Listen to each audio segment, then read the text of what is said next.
Merci Jean-Luc. Bon, à mon tour, je tiens à vous remercier pour votre participation et ces moments qui sont vraiment très riches. Merci déjà pour tous vos apports.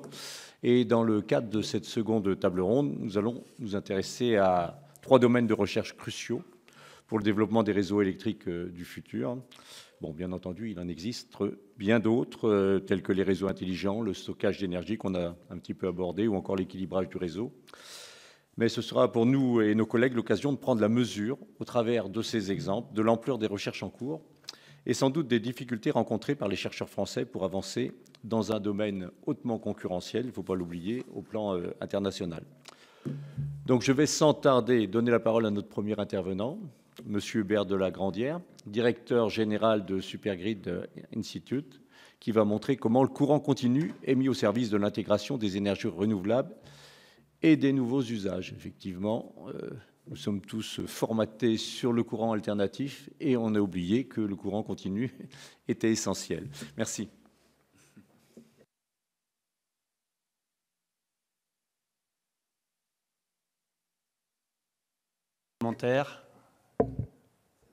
Merci beaucoup, Monsieur le Président, Messieurs, Mesdames les vice-présidents, rapporteurs et parlementaires, Messieurs, Mesdames. Merci de me donner l'opportunité de m'exprimer sur ce sujet et de présenter les enjeux que représente l'utilisation du courant continu pour nos réseaux. Je dirige Supergrid Institute. Supergrid Institute est une entreprise qui est de 150 personnes, qui est spécialiste du courant continu, issu d'un appel à projet du PIA et qui a la caractéristique de compter parmi ses actionnaires aussi bien des industriels que des académiques, que même l'État, avec la Banque des dépôts et consignations.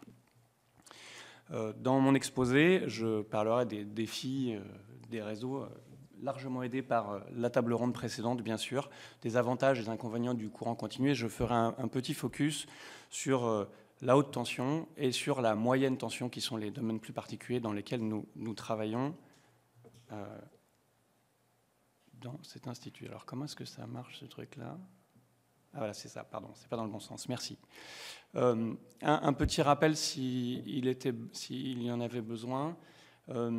L'intégration des énergies renouvelables, par essence, elle induit un renforcement du réseau de transport, parce que les énergies renouvelables qu'on va intégrer ont une distance qui est plus loin des sources, et elles engendrent des questions ou des enjeux, des défis qui ont été mentionnés tout à l'heure par mes deux collègues, on va dire, sur l'adéquation de la production et de la demande, la stabilité du réseau, avec bien sûr ces problématiques de distance et ces problématiques d'intermittence.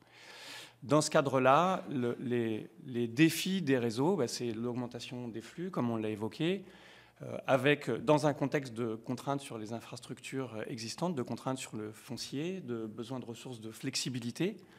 Et plus particulièrement en transport, on a mentionné le raccordement du grand éolien en mer, mais aussi on est intégré dans une plaque continentale avec des raccordements au niveau d'un réseau qu'il faut considérer au niveau européen, avec des difficultés à développer des nouvelles lignes aériennes, d'acceptation sociale qui ont été mentionnées également tout à l'heure, des limitations du transport alternatif qui étaient mentionnées par M. Baléa sur les problématiques de transport souterrain ou sous-marin, et puis des problématiques d'inertie qui seront en particulier mentionnées tout à l'heure sur les sujets d'électronique de puissance. En distribution, il y a des enjeux liés à la bidirectionnalité, ce qui a été mentionné aussi sur des problématiques d'intégration de stockage, des problématiques de nombreux raccordements d'ENR, de nombreux nouveaux gros consommateurs liés à la décarbonation. Et puis, et ça c'est plutôt une opportunité, l'arrivée de producteurs et de consommateurs qui sont nativement en DC. C'est le cas du photovoltaïque, c'est en DC, c'est le cas du stockage. En gros, le DC, on l'utilise partout, l'ordinateur, il est en PC. Dès qu'il y a une batterie, en fait, on est en DC. Le courant continu, il présente quelques avantages et quelques contraintes. Ces avantages, c'est qu'il y a moins de pertes sur des grandes distances et qu'à partir du moment où il y a des convertisseurs pour convertir de l'alternatif en continu, on a la possibilité de contrôler ces flux. Et ce contrôle des flux, quand on a des problématiques de réseau qui sont un peu faibles ou des problématiques de flexibilité, c'est un avantage extraordinaire. Il y a bien sûr un inconvénient, c'est qu'il faut convertir de courant alternatif en courant continu et ça a un coût. Ça se manifeste plus particulièrement en transport. En transport, on utilise le courant continu aujourd'hui dans les interconnexions, dans le raccordement offshore, ou pour les grands corridors de puissance. C'est le cas particulièrement en Allemagne, puisqu'il n'y a pas de limitation de distance et que ça permet du coup de contribuer de façon assez rapide à la stabilité en allant chercher et en ayant dans une infrastructure hybride AC-DC, que l'infrastructure DC puisse apporter des services systèmes au réseau en AC. Donc le futur donc ne pas voir le DC comme quelque chose qui vient s'opposer à l'AC, mais le DC comme quelque chose qui peut venir lui apporter des services, lui apporter du soutien. Avec des enjeux qui sont que, alors qu'en alternatif, le courant, il s'équilibre tout seul dans le réseau. On va simplifier un peu avec les mains. En courant continu, c'est plus compliqué puisque justement, on pilote ces flux. Donc, on a les inconvénients, des avantages. En distribution, en moyenne tension, il y a l'opportunité des réseaux industriels en moyenne tension courant continu, donc avec des charges comme de la production en DC, avec des enjeux de pilotage des flux, des avantages potentiels de pilotage des flux dans des systèmes de distribution, et puis des avantages aussi de densité de puissance des équipements. Les équipements, naturellement, ont une densité de puissance plus importante et sont aussi plus compacts, avec là encore une problématique de coût, puisque quand on fait des réseaux, on va avoir besoin de coûts de transformation de réseau DC en réseau DC à différents niveaux de tension. En haute tension, courant continu, donc les éléments de contexte, bien sûr, c'est le raccordement des fermes éoliennes offshore ou le renforcement des réseaux, les interconnexions, je l'ai évoqué. Ce qu'il faut avoir en tête, c'est que ce n'est pas nouveau, en fait, le courant continu à haute tension. Par contre, ce qui est nouveau, c'est que jusqu'à maintenant, on l'utilisait d'un point donné à un autre point. Donc, on convertissait d'AC en DC, on faisait la distance qu'on voulait sur notre câble, et puis on reconvertissait d'AC en DC, de DC en AC. Et en fait, avec la multiplication, et en particulier de l'éolien posé, on a parlé de la mer du Nord, la différence avec la France, c'est qu'il y a un grand plateau entre 40 et 50 mètres de profondeur en mer du Nord, et donc, où prolifèrent des gigawatts et des gigawatts d'éolien offshore, posé. Donc il n'a pas les problématiques du flottant à grande distance. Mais si sur chacune de ces fermes éoliennes, vous mettez un raccordement d'un point à un autre, en fait, il y a un plat de spaghettis énorme qui arrive en mer du Nord. Et surtout, il y a une gabegie de matériel, de câbles, qu'on est capable d'optimiser en créant une forme de réseau. Et c'est ça le vrai enjeu et les vrais verrous qu'on a aujourd'hui. Les verrous technologiques sont liés au passage du point à point sur lequel les convertisseurs, ils existent, il y a une filière, vers des réseaux à courant continu. Et les enjeux derrière ça sont des enjeux de protection des réseaux DC. Il faut être capable d'abord d'identifier et de détecter le défaut, avec un défaut qui va se propager beaucoup plus rapidement qu'en alternatif. Et puis, avoir développé des appareillages de coupure qui permettent d'interrompre ce défaut en DC. Et ensuite, avoir dans une deuxième étape, arriver à avoir une compacité qui soit même compatible avec le fait de mettre ça dans les plateformes de la taille de large de la défense qu'évoquait Luciane tout à l'heure en offshore. Il y a ensuite une problématique, on parle de réseau, donc il y a une problématique d'interopérabilité multivendeur. Si vous avez plusieurs fabricants, il va falloir non plus avoir un système unique où c'est le même fabricant qui fournit les deux convertisseurs, mais être capable d'avoir un troisième convertisseur qui va parler avec ses copains. Et ça, c'est un vrai enjeu d'être capable de définir des interfaces, d'être capable d'intégrer ces éléments-là avec des convertisseurs issus de différents fabricants, de définir l'ensemble de ce système-là avec des enjeux techniques et puis aussi des enjeux opérationnels et organisationnels. Qui est responsable de la performance d'un grand réseau qui est un grand réseau multinational qui implique plusieurs pays? Et comment ça fonctionne? Et quels sont les rôles et les responsabilités de chacun? Et s'associe à ça des enjeux de planification de ce réseau. Comment on l'étend? Comment est-ce qu'on planifie le fait et comment on rend compatible le fait d'être capable de rajouter des réseaux, des mailles complémentaires à ce réseau? Et puis, bien sûr, comment est-ce qu'on arrive à organiser, à orchestrer le fait que ces réseaux en DC, ces infrastructures DC, puissent avoir un rôle dans la stabilité du réseau hybride AC-DC? Et le message, c'est que les premières applications multiterminales en Europe, elles sont déjà là, en fait. Oui, je comprends. Je vous remercie. Et effectivement, c'est parfois un peu rock'n'roll d'intervenir dans ce type d'environnement. Je le reconnais volontiers. Les premières applications, elles sont là aujourd'hui.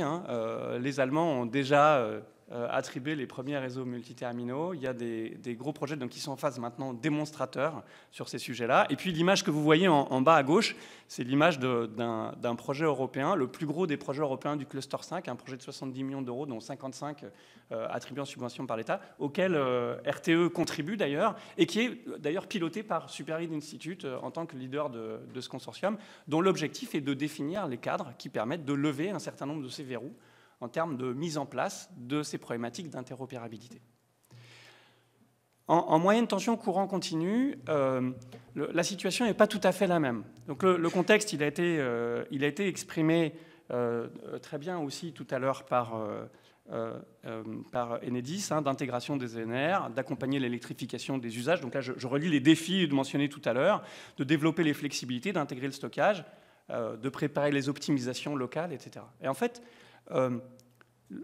aujourd'hui, il y a nativement en DC, vous voyez illustré sur la petite photo en bas, le PV c'est du DC, l'électrolyse pour faire de l'hydrogène c'est du DC, la charge de véhicules électriques c'est du DC, le ferroviaire, il y en a toute une partie qui est en DC, le PV c'est du DC, voilà, les data centers, les architectures, c'est aussi du DC derrière qui est consommé. Donc il y a des vrais enjeux de se dire comment est-ce qu'on est capable d'arriver à optimiser ces architectures électriques de sorte qu'on n'ait pas à chaque fois à reconvertir de DC en AC et à se manger ce coût de la conversion pour être capable d'arriver à passer d'un usage DC à un autre usage DC. Et donc ça, c'est vrai pour de couplage de production et d'usage industriel. J'ai de la production PV, je veux faire de l'autoconsommation, quelle partie j'utilise, comment, en fait, être capable d'avoir tout ça et sur ces arbitrages sur des réseaux DC, ça a un vrai intérêt. C'est vrai aussi pour des problématiques de déblocage de foncier pour du PV. Quand on fait, du photovoltaïque en grand linéaire, on fait des très grandes distances le long du Rhône. On a un exemple en ce moment avec un démonstrateur en cours avec la CNR dans lequel Schneider est d'ailleurs impliqué pour tester de la collecte en courant continu de photovoltaïque. Donc on monte à une dizaine de kilovolts le niveau de tension pour être capable de minimiser les pertes sur des très grandes distances, qui ouvre la porte. Donc la SNCF est aussi partenaire de ce projet qui ouvre la porte à faire ça le long des voies ferrées, le long des autoroutes. Donc débloquer du PV qui est peu accessible. Mais aussi quand on pense à l'agri-PV, sur l'agri-PV, par essence, agri-PV, il y a de l'agriculture, donc il n'y a pas de poste à côté, ou peu. Et les parcelles, si on fait de l'agri-PV, c'est un second usage, les parcelles elles vont être morcelées. À un moment, il va falloir les regrouper et aller rejoindre un réseau de transport, un réseau de distribution. Et pour ça, le PV offre des alternatives potentielles intéressantes. Alors, avec un certain nombre de verrous, les verrous, il y a les convertisseurs. Courant continu. C'est un vrai verrou. Pourquoi ? En haute tension, c'est très standardisé la façon dont on va le faire. En moyenne tension, aujourd'hui, c'est plutôt dépendant des différentes applications, la façon dont on va pouvoir structurer ces convertisseurs, qui vont être d'abord unidirectionnels, mais on a parlé de bidirectionnalité tout à l'heure. Pour profiter du stockage dans les véhicules électriques, on a besoin que ça ne soit pas juste unidirectionnel de l'un vers l'autre, mais bidirectionnel. Et puis, il y a un enjeu donc de standardisation, de conception système vers une standardisation avec des solutions de protection efficaces et économiques, avec des briques émergentes qui puissent être standardisées pour couvrir plusieurs applications, pour permettre du volume. Et puis, avec encore cet enjeu de...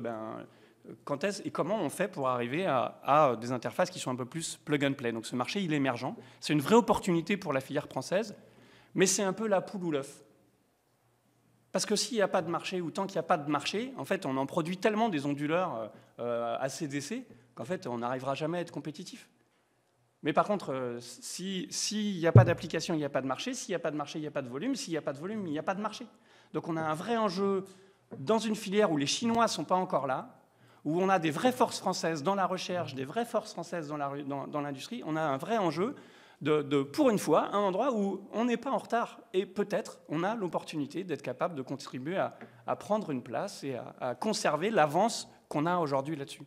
Alors, nous, Superlead, je prêche un peu pour ma paroisse, en fait. Nous, on est un des leviers en travaillant avec les académiques et les industriels pour être capable de développer ça, puisque notre mission qui est issue du PIA, c'est bien de développer ces technologies pour ensuite les transférer aux industriels, avec un enjeu de visibilité, aussi bien sur des poursuites de financement que sur les enjeux de soutien de l'État au développement de cette filière. Et donc, en conclusion, dans la minute et demie qui me reste, Le courant continu, c'est un levier de déploiement d'intégration d'énergie renouvelable, vous l'avez bien compris, de renforcement des réseaux, de compétitivité d'applications industrielles qui sont déjà nativement en DC.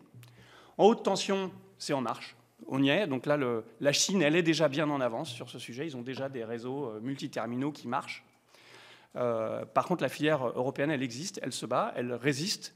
Et il y a un vrai besoin de continuer à développer ces compétences, et notamment en termes de souveraineté, de la maîtrise de ces différents objets, qui sont tirés aujourd'hui par l'éolien posé, donc plutôt par l'Allemagne, par la Hollande, etc., mais pour lequel la France va être en première ligne de l'éolien flottant, avec déjà, dans les plans du SDDR, du schéma de développement du réseau de RTE, le premier multiterminaux qui sont planifiés par RTE, donc dans un horizon qui est encore assez loin.